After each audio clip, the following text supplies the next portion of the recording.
A very good afternoon and thank you for joining us on Beetv News Updates at 3. I am Ruth Obodu and now the news in detail. The People's Democratic Party (PDP) has commended President Bola Tinubu's gesture of granting asylum and providing protection to Mr. Fernando Diaz da Costa, the opposition presidential candidate in the Guinea-Bissau presidential election. PDP spokesperson Ini Ememobong said that according to information credited to the Minister of Foreign Affairs, Yusuf Matama Toga, the decision was taken to shield Mr. da Costa from imminent threats to his life and reinforce Nigeria's commitment to regional peace, stability, and conflict de-escalation in the sub-region. He added that the intervention aims to preserve peace and democracy in Guinea-Bissau and by extension the West African sub-region. And the PDP urges President Tinubu to apply the same democratic principles at home. Mr. Ememobong, however, agrees that the president is not expected to assist opposition party but has a constitutional duty to ensure that Nigeria's political space remains free, open, and competitive.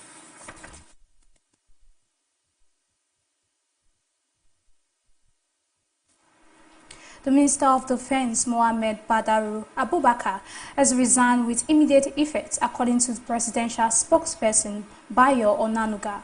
Mr. Abubakar cited health reasons in a letter to President Tinubu. The presidency confirmed that the resignation has been accepted and thanked him for his service. President Tinubu is expected to forward a new nominee to the Senate later this week.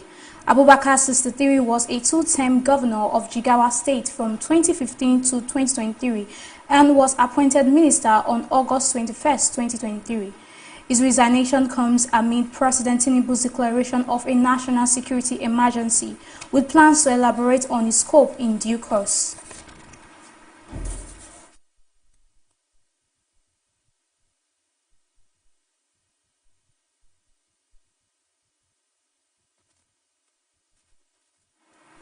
A severe tropical storm over the Malacca Strait has caused catastrophic floods and landslides across Southeast Asia, leaving Indonesia, Thailand, and Malaysia reeling from the devastation. The reports.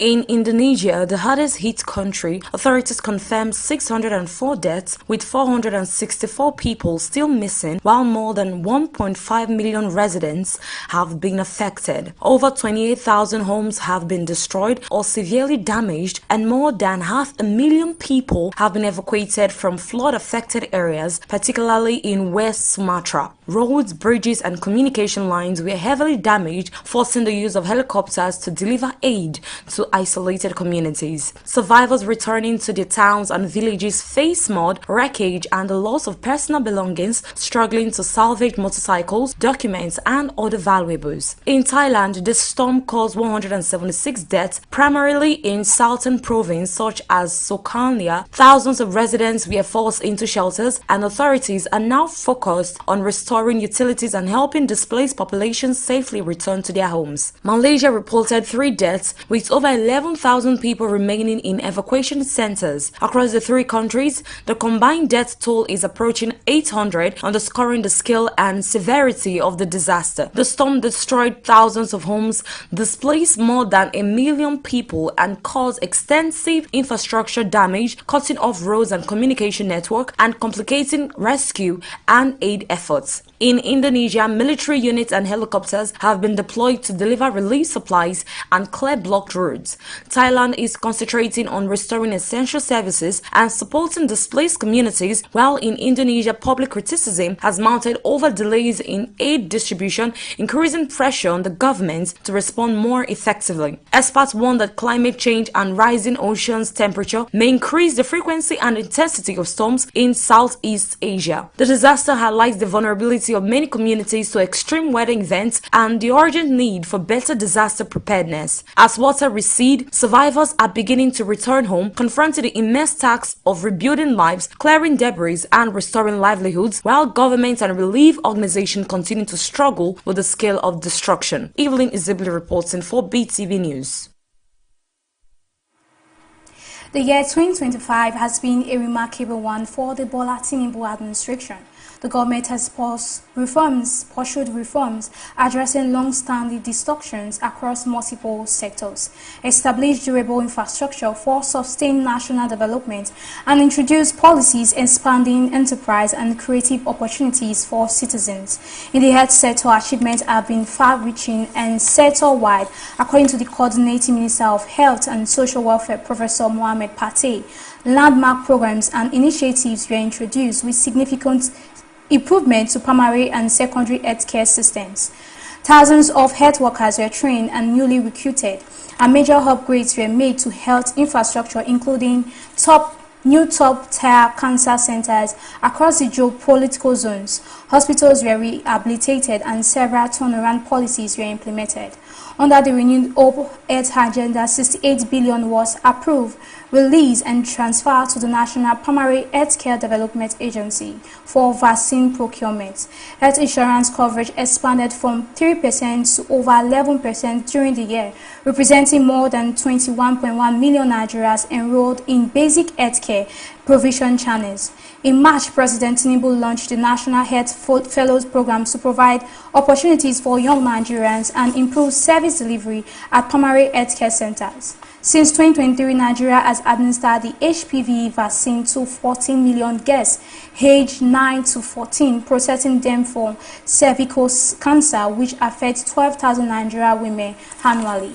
The recent suspension of the strike by the Nigeria Association of Resident Doctors highlights the government's commitment to improving staff welfare and working conditions. Nigeria Health Security has also been strengthened with enhanced capacity at the Nigeria Center for Disease Control.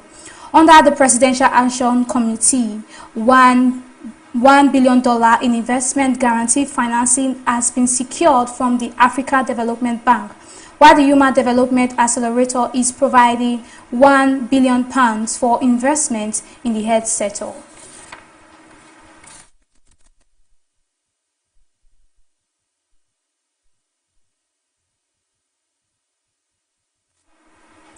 The U.S. administration has carried out a series of military strikes in the Caribbean, targeting drug cartels that it claims are controlled in part by Venezuela President Nicolas Maduro. These operations, according to U.S. officials, aim to curb the flow of illegal drugs in the United States and dismantle criminal networks responsible for smuggling. The reports.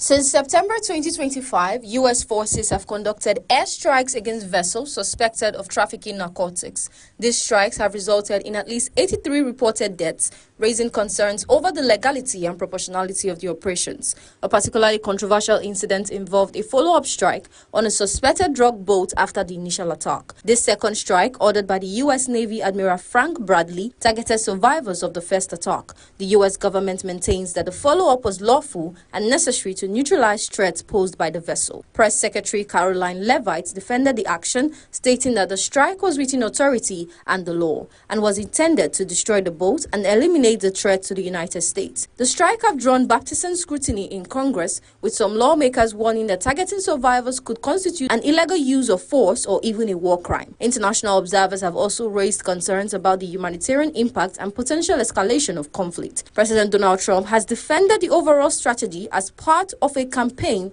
to stop drug trafficking into the U.S. and hold criminal organizations accountable. During recent meetings with his national security team, Trump discussed potential next step regarding Venezuela, signaling that further action remains under consideration. On the controversial follow-up strike, he stated that he wouldn't have wanted that, not a second strike, while still supporting the legal rationale for eliminating threats. Number one, I don't know that happened, and Pete said he did not want them. He didn't even know what people were talking about. So we'll look into it. But no, I wouldn't have wanted that. Not a second strike. The first strike was very lethal. It was fine, and if there were two people around. But Pete said that didn't happen. Does that make you? I have great confidence. You saying there's no second strike?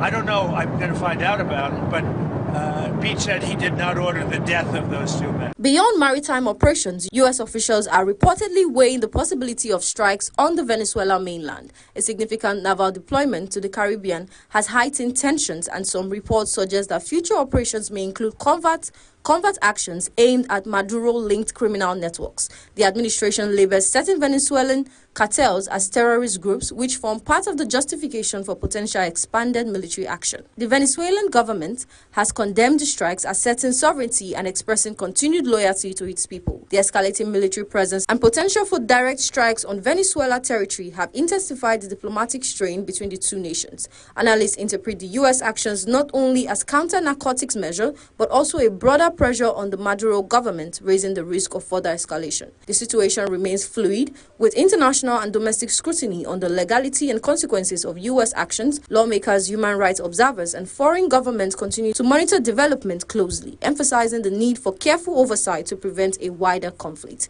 Temitope Oluwafemi reporting for Beetv News.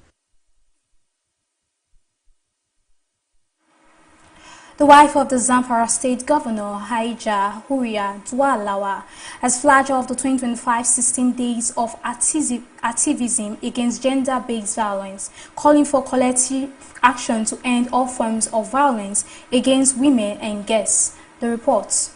The 16 Days of Activism campaign aims to support women across Nigeria by raising awareness, offering assistance to survivors, and promoting systematic reforms to tackle gender-based violence and inequality. Key benefits include increased public awareness of women's rights, access to legal aid and counseling for survivors, stronger community engagement, and intensified effort to challenge harmful social norms. At the launch of the campaign in Zamfara, the wife of the state governor advocated for laws that promote economic empowerment and help build a safer, more equitable future for women and girls. She described gender-based violence as a growing threat to societal well-being and sustainable development. Because this year is not just awareness, it is action. Our priorities include strengthening the enforcement of laws that protect survivors, supporting access to justice for victims of online and offline abuse, working hand in hand with security agencies to protect communities. Let it be clear. Silence is no longer an option. Fear is no longer a barrier.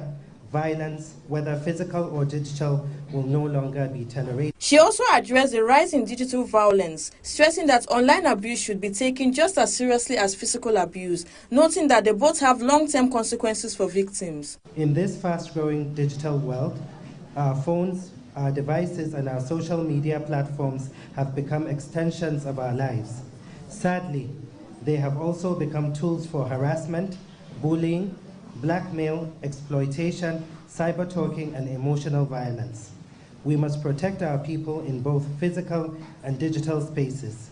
The Commissioner for Women Affairs and Social Development, Dr. Aisha Anka, reaffirmed the state government's commitment to protecting the dignity, safety, and rights of all citizens, especially women and girls. She described gender-based violence as a major obstacle to family stability, community development, and social progress. It's a period when governments, institutions, leaders, communities, and families unite to reaffirm their commitment to ending gender-based violence in all its forms.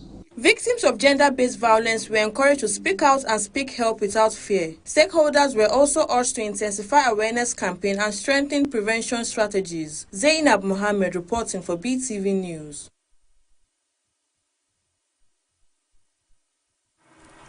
In Kaduna State, the National State Governors Forum has highlighted the urgent need to enhance security around schools through closer collaboration with federal government, security agencies, and international partners. Chairman Forum Inuwa Hayahaya condemned recent school abductions and Boko Haram attacks in parts of Nigeria, describing the security situation as a national and existential threat.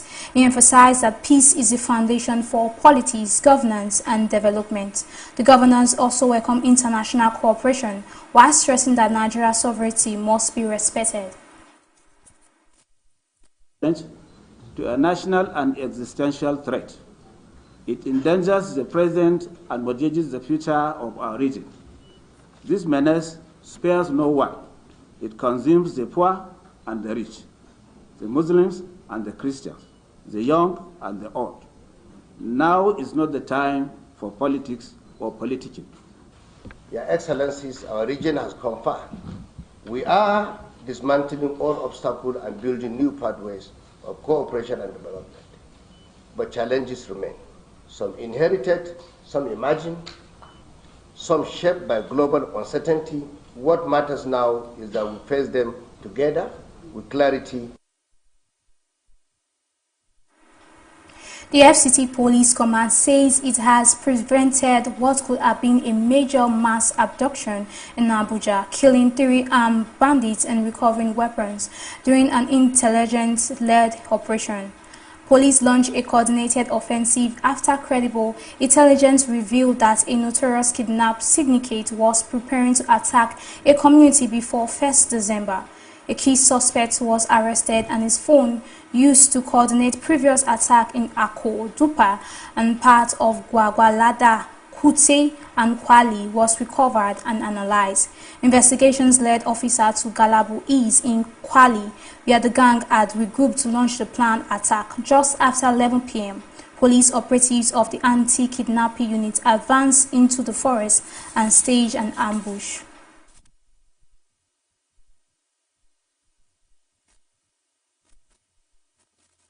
And now to the business news. Minister of Aviation and Aerospace Development Festus Keyamo says the removal of taxes in Nigeria's aviation sector cannot be decided by his ministry alone, as such actions require the approval of the federal government and the National Assembly. The reports. Speaking in Abuja at an event marking 100 years of aviation in Nigeria, Keyamo noted growing pressure from industry players over multiple taxation, but stressed the statutory levies fall under the jurisdiction of several government institutions, including the Ministry of Finance and tax authorities. He said any adjustment to existing taxes must also pass through legislative processes. Keyamo added that President Bola Tinubu has shown commitment to easing tax burdens, citing the recent exclusion of the aviation sector from a proposed 4% tax. According to him, the president has set up a team to review multiple taxes affecting the industry, but final decisions will require collective government action. FCMB named Nigeria's best SME bank for 2025. First City Monument Bank has been named Nigeria's best SME-focused bank for 2025 by the Chartered Institute of Bankers of Nigeria. The award, presented at the 60th Annual Bankers Dinner in Lagos, reflects the bank's 24% share of the banking sector's 1.8 trillion naira SME disbursement in 2024.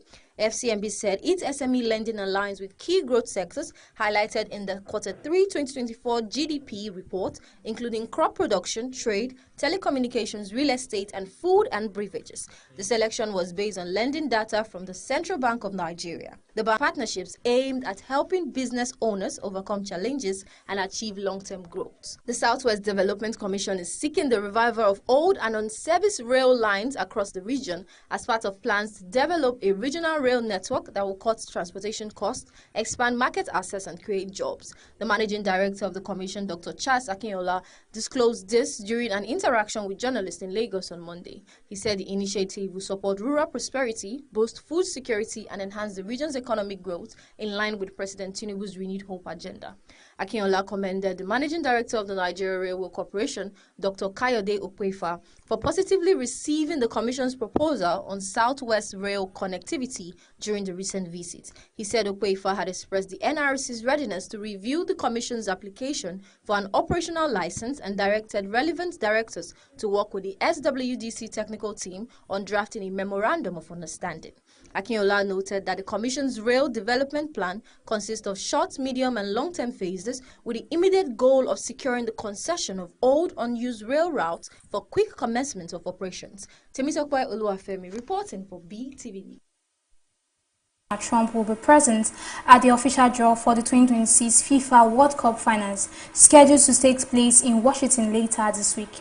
White House Press Secretary Caroline Leavitt told journalists that the president is expected at the ceremony on Friday, which will be held at the John F. Kennedy Center for the Performing Arts. The United States is co-hosting the 2026 Stones in preparations for the tournament. Trump has repeatedly highlighted the World Cup as a signature event for his second